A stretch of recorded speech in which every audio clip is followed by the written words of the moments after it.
cái xích to vào. Rồi chào mọi người nhá. Thì hôm nay em lại tiếp tục quay và ghi hình cho mọi người xem là ở công trường nhá. Đấy, rất nhiều máy xúc và ô tô này. Đấy, con máy toàn máy to thôi, máy 450, hai con 450 với con trên này nhá. Con trên đỉnh đồi kìa. Đấy, con này đang bổ đồi này. Đấy, máy rất là khổng lồ luôn. Đấy, ô tô bắt đầu lùi lên nha.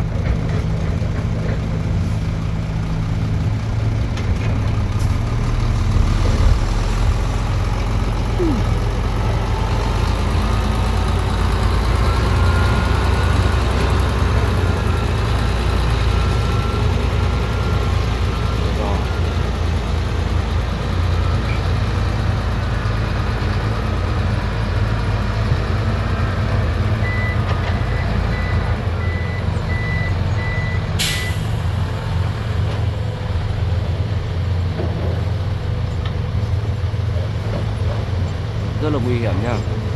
Trên kia nó cao, cái tali nó cao hơn chục mét này, múc phát là nó đổ, nó sập xuống. Cho quay. Cháu cứ ngồi lép đép ở đây. Bây giờ nó nhiều cái các anh thì thông cảm là người ta sợ là có đưa lên ảnh nơi ấy xong bắt đầu sự thật không nói, nhưng mà toàn nói như nói linh tinh ra. Vâng. Cái đúng không nói sai đi sự thật. Vâng.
quay đăng cho bọn trẻ con nó xem mà.